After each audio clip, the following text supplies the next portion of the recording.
Marty Nellis is a transportation maintenance manager for the city of Chicago. He's also a dog lover.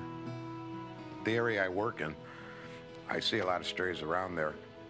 Normally I would go out and try to help a dog, but 9 out of 10 times I went out there to try to help a dog, 9 out of 10 times they ran on me. And then one morning, Marty met a dog that would break the pattern. I was closing repair orders, and I glanced out the window, and I seen this Doberman pinscher walking down the center of the street. It was real cold and windy, and I said to myself, look at this poor dog, his feet are froze.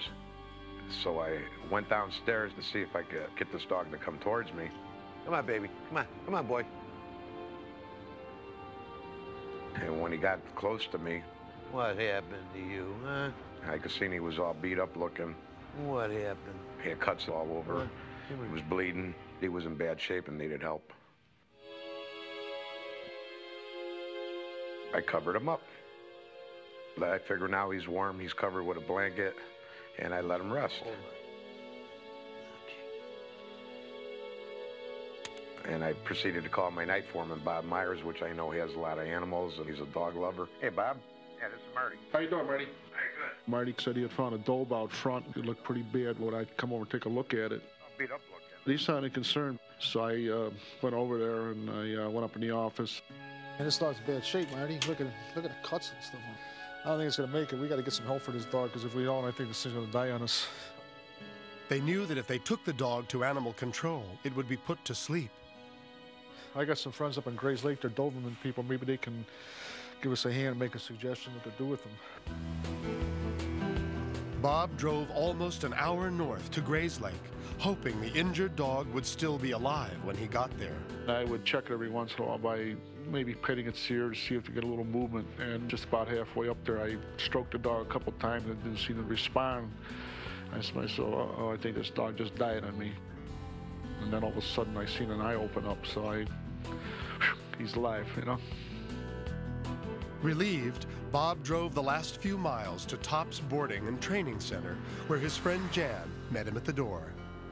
Oh, Bob, he's in a lot worse shape than we thought. The dog was just in very, very poor shape.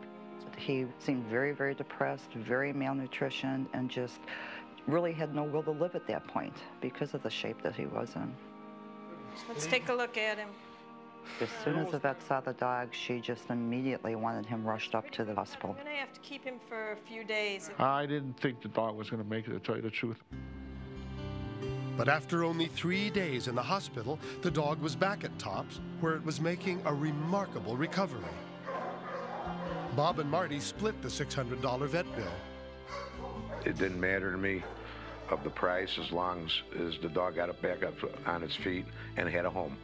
We were thinking about adopting the dog, but, you know, I've got 3 dogs at home, and Marty's got a dog that was sick, and it just didn't work at the time. I was getting kind of worried, because, you know, I'm thinking to myself, well, nobody's going to want an old dog, you know? I think we were really getting to the point where we were almost ready to give up, because we had had him for several months. We're grasping for straws at that point, trying to find someone who would adopt him. We had a gentleman that had come into the kennel previously to adopt a Doberman, and I thought, well, possibly this gentleman would be interested in this dog. And then, just by coincidence, he happened to walk into the kennel that same week. It was perfect timing, for not only was Rick Perry a dog lover. Hi, Jan. Hi, Rick. How are you? Good to see you. Years earlier, he'd adopted another Doberman from a shelter. I picked him up at a veterinarian clinic. The vet said, if you don't take him, we're going to euthanize him. I said, no, you're not. I said, I'll take him. And I took him home. Rick named him Prince, and quickly discovered that he was no ordinary dog. I have had a lot of Dobermans, but I've never seen a Doberman this affectionate with me and my wife. Hey, look at here. This is Prince. Oh, He was what they call an alpha, which is like a pack leader. He was friendly, but he was just very dominant and very aggressive. Oh, over. Good boy. Rick began working with the dog, and within a few weeks, Prince proved what a great companion he would be. I'm part Native American. We believe we're related to all animals in the world. We believe that we're caretakers and that they are our guidance, our spirit. they're our guardians. I saw a lot of that in him. Very free, very wanting to go all the time. You be good, Prince. Mwah. You be good. And then, about a year later, Rick and Marianne made arrangements for a friend to watch Prince for a few days. We were looking for a new apartment to move to. When Rick left Prince that day, he had no reason to think he'd never see him again. Okay, you. My friend had him out one day for a walk on the north side of Chicago, and he got off leash. Prince! Prince ran. Prince! If you chase him, he just thinks you're chasing him to have fun. He runs faster and he runs harder. Prince! And he got away. Prince! Prince! The friend was left with the most difficult phone call of his life. Hello? He said, Rick, he's gone. He got off the leash on me this morning. I've been all over the area. I'm trying to... I felt sick. It's not a pet. That's my family. We took countless trips to the dog pounds and the animal shelters in Chicago.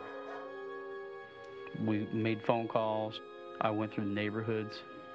I went all over looking for him. We had no idea where he was.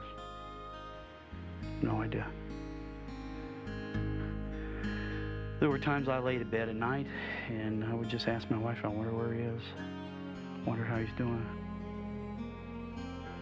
Rick continued to search for Prince, believing that his animal companion was still waiting to be found.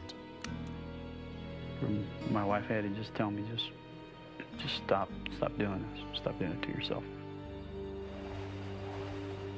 In the fall of 1998, the Perrys moved 60 miles from the Chicago area to Grays Lake, where Rick became a police officer. Hi, honey. Hi. How was your day? Good. After we'd moved, we began looking for another dog. And as a police officer in the area, I knew about a canine training and rehabilitation center that I'd did off and on. So I went over there and talked to them, and they told me they had a very nice female that we ended up adopting, a red Doberman named Coco. When I got Coco, it filled a big void, but I still wanted Prince.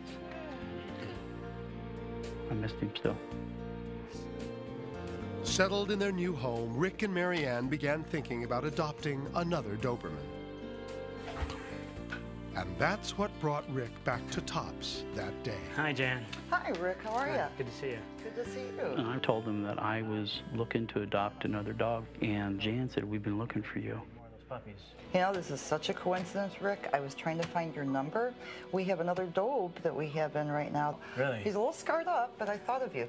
Where was he found?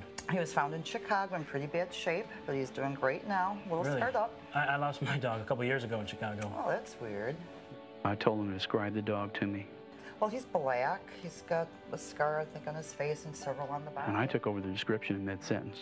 Does he have a scar like under his right eye? It's like a little swirl. You know, actually he does. My hair just stood up, and I said, I think you got my missing dog.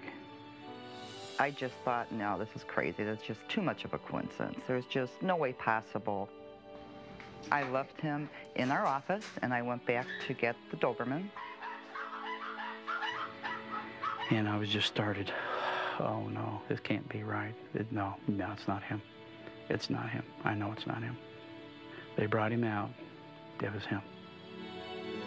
Unbelievable. It was so emotional, I just couldn't contain myself. And I just started crying. Hey, boy. You remember me? You going The home? chances of me finding him again were astronomical. I never thought I'd see him again. And lo and behold, 2 years later, I come through the door of a place where I'm looking to adopt a pet, and they bring out my dog. I had tears in my eyes at that point. I had goosebumps, and it was just incredible.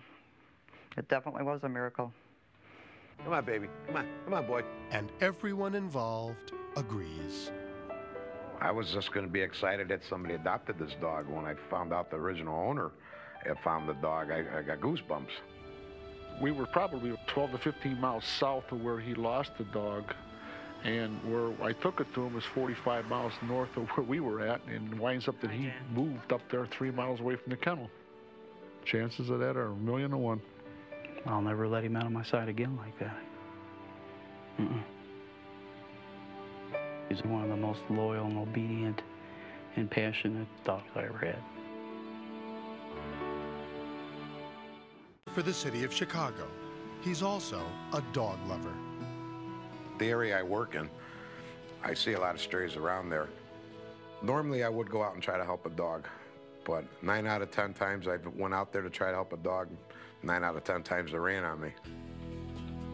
And then one morning, Marty met a...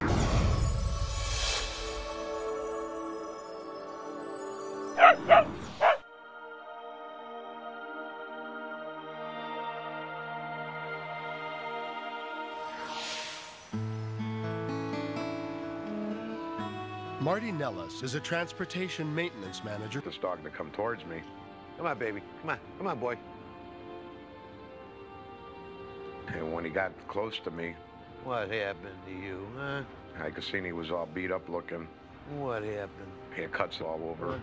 He was bleeding. He was in bad shape and needed help. I covered him up.